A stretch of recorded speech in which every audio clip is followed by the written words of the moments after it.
Hello everyone, welcome to Arvisa's English.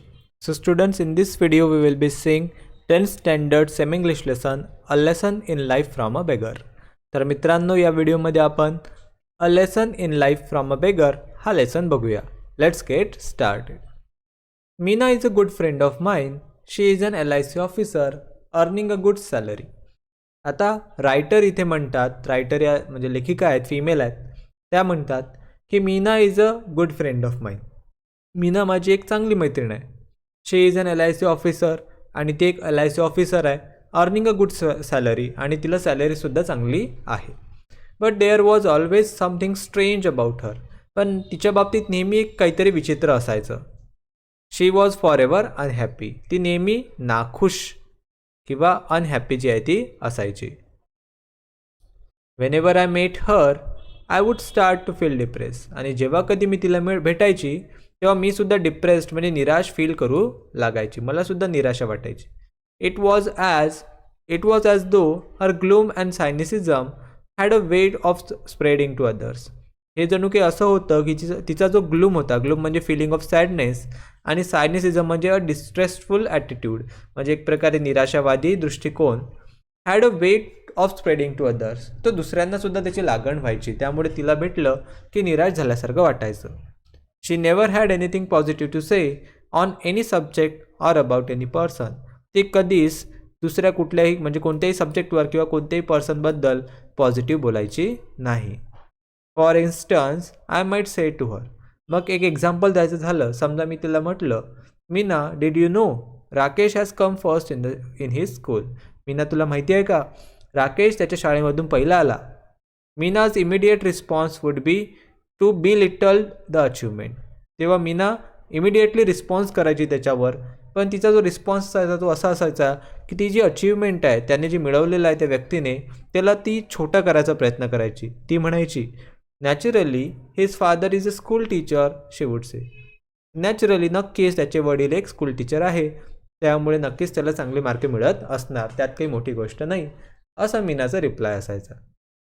If I said, Meena, Shweta is a very beautiful girl isn't she. समजा कधी लेखिका म्हणाल्या की मीना, तुला माहिती आहे का, श्वेता खूपच सुंदर मुलगी आहे नाही का. Meena would be pessimistic. त्यावर अतिशय निराशावादी मीना म्हणायची, when a pony is young he looks handsome. ती म्हणायची की जेव्हा पोनी म्हणजे घोड्याचं पिल्लू जेव्हा छोटं असते तेव्हा ते सुद्धा हँडसम दिसते. It is age that matters. त्यामुळे वय फक्त मॅटर करते. Wait for some time, Shweta will be uglier than anyone you know. काही दिवस थांब, श्वेता बाकी लोकांसारखीच अगली म्हणजे कुरूप दिसू लागेल. आता ती यंग आहे म्हणून सुंदर दिसते, काही दिवसांना ती सुद्धा कुरूप दिसू लागेल. म्हणजे नेहमीच प्रत्येकाला, प्रत्येक गोष्टीवर, प्रत्येक पर्सनबद्दल अशी निगेटिव्ह कमेंट्स जे आहे ते मीना करायची. Meena, it's a beautiful day, let's go for a walk. समजा लेखिका म्हणाली की मीना, किती सुंदर दिवस आहे, चल आपण फिरायला जाऊया, वॉक करायला जाऊया. No, the sun is too hot and I get tired if I walk too much. त्यावरती म्हणायची की नाही, आज सूर्य खूपच म्हणजे ऊन खूपच जास्त आहे, आणि चालली तर मला थकवासुद्धा येतो. Besides, who says walking is good for health. आणि कोणी म्हटलं की तब्येतीसाठी चालणं चांगलं असते. There is no proof. कोणताही प्रूफ किंवा पुरावा नाही. तर प्रत्येक गोष्टीवर अशी निगेटिव्ह कमेंट्स मीना करायची. That was Meena. तर अशी होती Meena. She stayed alone in an apartment as her parents lived in Delhi. ती एक अपार्टमेंटमध्ये एकटीच राहायची, कारण तिचे आईवडील जे आहेत ते दिल्लीमध्ये राहत होते. She was an only child and had the habit of complaining about anything and everything.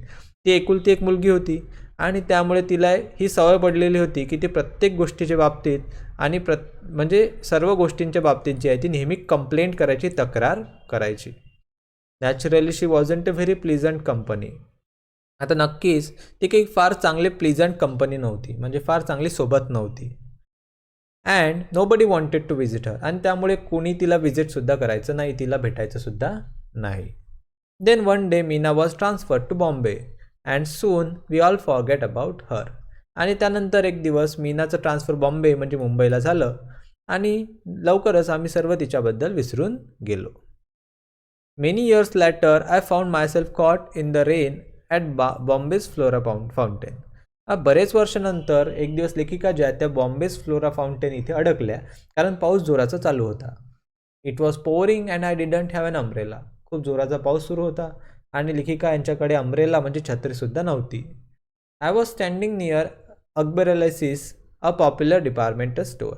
तर त्या अकबर अलायसिस या पॉप्युलर डिपार्टमेंट स्टोअरजवळ उभ्या होत्या, waiting for the rain to subside. आणि वाट बघत होते की हा जो पाऊस आहे तो थोडा कमी झाला पाहिजे किंवा थांबला पाहिजे. Suddenly I spotted Meena. आणि अचानक त्यांना दिसली Meena. My first reaction was to run even in the pouring rain. त्या म्हणतात की तिला बघितल्याबरोबर माझी पहिली रिॲक्शन तर ही होती की तिथून पळून जायचं. इतक्या पावसातसुद्धा तिथून पळून जायची तयारी लेखिकेची होती. आय वॉज अँझियस to avoid being seen by her. कारण त्यांना फार भीती वाटत होती किंवा अस्वस्थ वाटत होती की कदाचित जर मीनानं आपल्याला बघितलं तर झालं. Having to listen to her never ending complaints. आपल्याला तिच्या कधीही न संपणाऱ्या तक्रारी ऐकाव्या लागतील. त्यामुळे त्या घाबरलेल्या होत्या. त्यांची इच्छा होती की मीनाने त्यांना बघायला नको. However I couldn't escape. पण त्या म्हणतात की पण मी तिथून सटकू शकली नाही. शी हॅड ऑलरेडी सीन मी. कारण मीनाने ऑलरेडी लेखिकेला बघितलेलं होतं. And cot hold of my hand warmly. आणि येऊन त्यांचा हातसुद्धा पकडलेला होता. आणि हात कसा पकडला होता? एकदम वार्मली, म्हणजे खूप खुश असल्यासारखा. What's more she was very cheerful. आणि अजून काय, ती फारच आनंददायी किंवा अतिशय खुश दिसत होती. I am really excited. It's nice to meet old friends. ती म्हणाली की मी तर फारच एक्सायटेड आहे तुला बघून. नेहमीच जुन्या मित्रांना भेटणं चांगलं वाटते.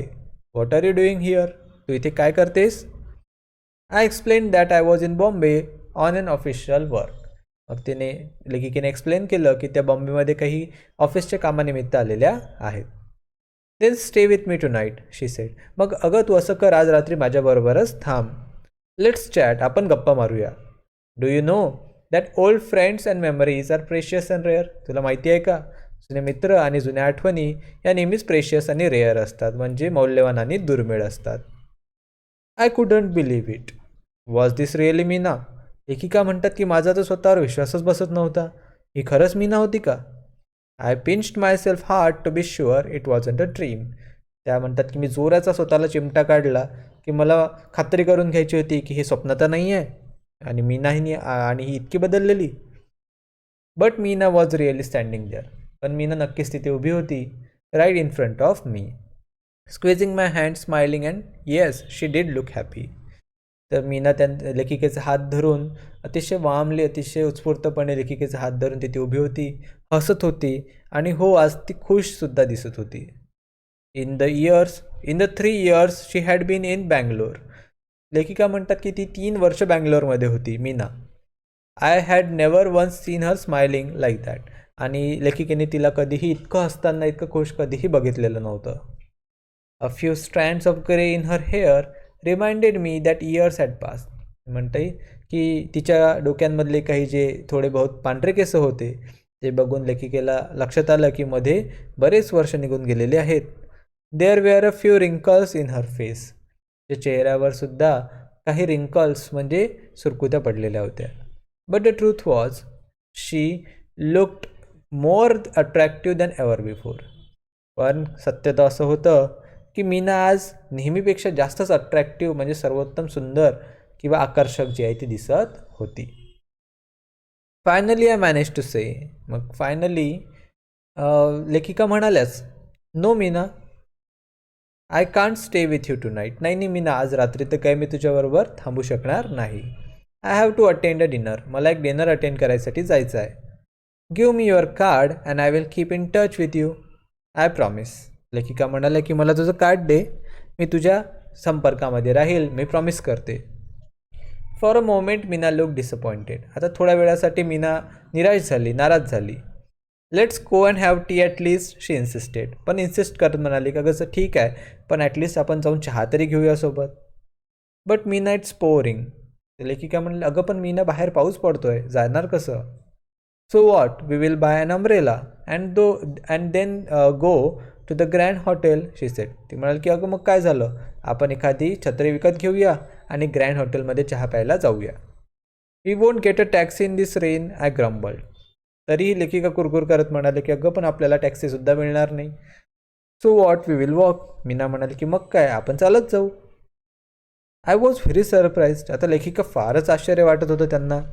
दिस wasn't the same Meena I had known. कारण ज्या मीनाला त्या ओळखत होत्या ही ती मीना तर नक्कीच नव्हती. Today she seemed ready to make any number of adjustment. आज तर ती कुठल्याही प्रकारचं ॲडजस्टमेंट करायसाठी तयार होती. We reach the Grand Hotel drenched. तर अशा प्रकारे दोघी जणी या ग्रँड हॉटेलमध्ये पोहोचल्या. दोघीही ओल्याचिंब झालेल्या होत्या. But then the only thought in my mind was to find out who or what had brought about such a change in the pessimistic Meena I had non.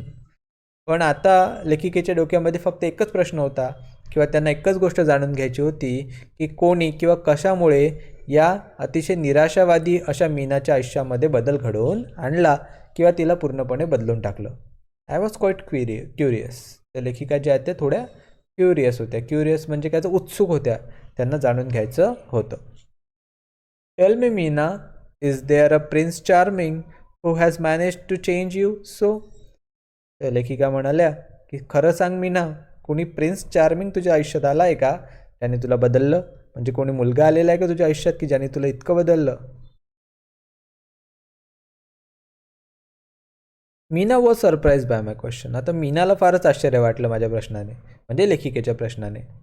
No, there isn't any one like that, she said. नाही, असं तर कोणी नाही आहे माझ्या आयुष्यात, असं ती म्हणाली. Then what's the secret of your energy, I asked, like Tendulkar does in the advertisement. आणि ज्याप्रमाणे तेंडुलकर ॲडव्हर्टाइजमेंटमध्ये विचारतो की what's the secret of your energy, तसं मग लेखिकेने जे आहे ते मीनाला विचारलं की मग तुझ्या या एनर्जीचं सिक्रेट काय आहे? शी स्माइल्ड. अ बेगर चेंज माय लाईफ. तर मीनाने स्माईल केली. हसत हसत ती म्हणाली की एका भिकाऱ्याने माझं आयुष्य बदललं. I was absolutely dumbfounded and she could see it. लेखिका म्हणतात की मी ॲब्सोल्युटली डमफाउंडेड म्हणजे अतिशय गोंधळलेली होती तिच्या या उत्तराने, आणि मीना ते बघू शकत होती. मीनाला सुद्धा ते कळलं होतं. येस, अ बेगर, शी रिपीटेड. तर पुन्हा मीना तेच म्हणाली की हो, एक भिकारी. ॲज इफ टू रिअश्युअर मी. जणू काही ती मला रिअश्युअर करत होती, म्हणजे मला एक प्रकारे पूर्णपणे समजून सांगायचा प्रयत्न करत होती. त्याप्रमाणे तिने पुन्हा तिचं बोलणं जे आहे ते रिपीट केलं. He was old and use to stay in front of my house with his 5 years old granddaughter. ती म्हणाली की तो एक म्हातारा माणूस होता आणि तो त्याच्या एका 5 वर्षाच्या ग्रँडडॉटरबरोबर म्हणजे नातीबरोबर माझ्या घरासमोरच राहायचा. As you know, I was a chronic pessimist. तर क्रॉनिक म्हणजे continual, lasting for a long time, म्हणजे निरंतर जे निराशावादी लोक असतात, तर अशा प्रकारची मीना होती. I use to give my left over to this beggar every day. आणि ती म्हणते की मी रोज माझ्या घरातलं जे उरलेलं अन्न असायचं, लेफ्ट ओव्हर असायचं, ते त्या भिकाऱ्याला मी द्यायची. I never spoke to him not did he speak to me. ती म्हणते की मी कधीही त्या भिकाऱ्याशी बोलले नाही किंवा तो कधीही माझ्याशी बोलला नाही. One monsoon day I looked out of my bedroom window and started cursing the rain. ती म्हणते की एका पावसाचा दिवस होता, मॉन्सून डे होता, आणि मी माझ्या बेडरूमच्या विंडोमधून म्हणजे खिडकीतून बाहेर बघत होती आणि स्टार्टेड कर्सिंग द रेन. आणि त्या पावसाला, जो बाहेर पाऊस पडत होता, त्या पावसाला शिव्याशाप देत होती. I don't know why I did that because I wasn't even getting wet. ती म्हणाली की मला माहिती नाही की मी असं का करत होती, कारण मी तर माझ्या मस्तपैकी बेडरूममध्ये बसलेली होती आणि ओलीसुद्धा होत नव्हती त्या पावसामुळे, तरीही त्या पावसाला वाईट दूषणं मी देत होती. That day I couldn't give the beggar and his granddaughter their daily quota of leftovers. आणि ती म्हणते की त्या दिवशी मी त्या भिकाऱ्याला आणि त्याच्या त्या नातीला माझा जो रोजचा जो डेली कोटा असतो उरलेल्या अन्नाचा, तो काही त्या दिवशी मी त्यांना देऊ शकली नाही. They went hungry, I am sure. त्यामुळे त्यांना नक्कीच भूक लागलेली असेल, मला खात्री आहे, असं मीना म्हणाली. However, what I saw from my window surprise me. पण ती म्हणते की जे मी बघितलं माझ्या खिडकीतून त्यामुळे मला फार आश्चर्य वाटलं. The beggar and the young girl were playing on the road because there was no traffic. तो भिकारी आणि ती त्याची नात छोटीशी, ते दोघेही मस्तपैकी रस्त्यावर खेळत होते, कारण त्या दिवशी रस्त्यावर ट्रॅफिक नव्हतं. They were laughing, clapping and screaming joyously as if they were in paradise. ते हसत होते, टाळ्या वाजवत होते आणि एकदम आनंदाने ओरडतसुद्धा होते, जणू काही ते पॅराडाईज म्हणजे हेवनमध्ये म्हणजे स्वर्गामध्ये आहे. Hunger and rain did not matter. भूक आणि पाऊस यांनी त्या दोघांना काहीही फरक पडत नव्हता. They were totally drenched and totally happy. ते दोघंही पूर्णपणे ओले झालेले होते, पण पूर्णपणे खुश दिसत होते, आनंदी दिसत होते. I envied their zest for life. Meena म्हणते की मला त्यांचे जे झेस्ट आहे, ते झेस्ट म्हणजे एक प्रकारे उत्साह, एन्थुझियाझम म्हणू आपण, की त्यांचा आयुष्याविषयी असलेला एन्थुझियाझम, उत्साह, तो बघून मला त्यांचा हेवा वाटला. म्हणजे मीनाला एका भिकाऱ्याचा हेवा वाटला. That scene forced me to look at my own life. आणि त्या दृश्यामुळे मला माझ्या जीवनाकडे बघायला भाग पाडलं. I realised I had so many comforts none of which they had. ती म्हणते की माझ्या लक्षात आलं की माझ्याकडे तर इतके सारे कम्फर्ट्स आहेत की त्यांच्याकडे त्यातलं काहीही नाही. But they had the most important of all asset. पण या सर्वपैकी, सर्व ॲसेट्सपैकी म्हणजे सर्व आपले जे मालमत्ता असतात, त्या मालमत्तांपैकी सगळ्यात महत्त्वाची मालमत्ता त्यांच्याकडे होती, वन विच आय लॅक्ड, जी माझ्याकडे नव्हती. They knew how to be happy with life as it was. त्यांना माहिती होतं की जीवन जसंही कसंही असेल त्यामध्ये आनंदी किंवा खुश कसं राहायचं. I felt ashamed of myself. Meena म्हणते की मला स्वतःची त्या दिवशी लाज वाटली. I even started to make a list of what I had and what did not have. आणि त्यानंतर ती म्हणते की ती एक लिस्ट बनवू लागली आणि त्यामध्ये ती प्रॉपरली लिहू लागली की तिच्याकडे काय होतं आणि तिच्याकडे काय नव्हतं. I found I had more to be grateful for than most people could imagine. आणि तिच्या लक्षात आलं की तिच्याकडे इतक्या सगळ्या गोष्टी होत्या की ज्याबद्दल ती कृतज्ञ असायला पाहिजे, की अशा गोष्टी ज्या बऱ्याच लोकांकडे म्हणजे ती इमॅजिनही करू शकत नव्हते, कल्पनाही करू शकत नव्हते, अशा बऱ्याच गोष्टी मीनाकडे होत्या. That day I decided to change my attitude towards life using the beggar as my role model. आणि त्या दिवशी मीना म्हणते की मी ठरवलं की जीवनाविषयी असलेला माझा जो ॲटिट्यूड आहे, दृष्टिकोन आहे, तो मी बदलेल आणि बेगरला ॲज अ रोल मॉडेल, एक आदर्श म्हणून माझ्या डोळ्यासमोर ठेवणार. After a long pause I asked Meena how long it had taken her to change. मग बराच वेळ, आता जेव्हा मीनाने स्वतःची स्टोरी सांगितली त्यानंतर बराच वेळ दोघी शांत होत्या. त्यानंतर लेखिकेने विचारलं की तुला मग स्वतःला बदलण्यासाठी किती काळ लागला. Once this realization dawned, she said, it took me almost 2 years to put the change into effect. एकदाची जेव्हा मला ही रिअलायझेशन झाली, म्हणजे ही जाणीव झाली की मी किती चुकीची वागते किंवा माझा दृष्टिकोन, ॲटिट्यूड किती चुकीचा आहे, त्यानंतर जवळपास मला 2 वर्ष स्वतःमध्ये बदल घडवून आणण्यासाठी लागली.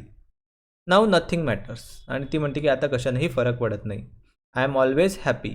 I find happiness in every small thing, in every situation and in every person. ती म्हणते की आता मी कायम खुश असते आणि मी छोट्या छोट्या गोष्टींमध्ये, प्रत्येक छोट्या गोष्टीमध्ये, प्रत्येक सिच्युएशनमध्ये, प्रत्येक व्यक्तीमध्ये आनंद शोधायचा प्रयत्न करते. Did you give any gurudakshina to your guru, I asked. लेखिकेने विचारलं की मग का गं, तो जो भिकारी तुझा गुरु होता, तू तुझ्या गुरुला काही गुरुदक्षिणा दिली का? No, unfortunately by the time I understood things he was dead. म्हणते की नाही, दुर्दैवाने जेव्हा माझ्या गोष्टी लक्षात येऊ लागल्या तोपर्यंत तो मृत्यू पावलेला होता. But I sponsored his granddaughter to a boarding school as a mark of respect to him. पण ती म्हणते की पण मी त्याची जी ग्रँडडॉटर होती, म्हणजे जी नात होती, तिला बोर्डिंग स्कूलमध्ये टाकलं आणि तिचं शिक्षण पूर्णपणे स्पॉन्सर्ड केलं, म्हणजे तिच्या शिक्षणाचा खर्च उचलला. आणि हीच माझी गुरुदक्षिणा किंवा एक मार्क ऑफ रिस्पेक्ट, म्हणजे आदराची जी भावना आहे, ती त्या बेगरसाठी होती. आणि अशा प्रकारे इथं हा लेसन संपतो. सुधामूर्ती यांचं नाव तुम्ही नक्कीच ऐकलेलं असेल. त्यांनी लिहिलेला अतिशय सुंदर असा हा लेसन आहे. आय होप सर्वांना लेसन खूप चांगल्या प्रकारे समजलं असणार. समजलं असल्यास नक्की व्हिडिओला लाईक करा, मित्रांबरोबर शेअर करा. नवीन असाल तर सबस्क्राईब करायला विसरू नका. I will see you in another video. Till then take care. Good bye.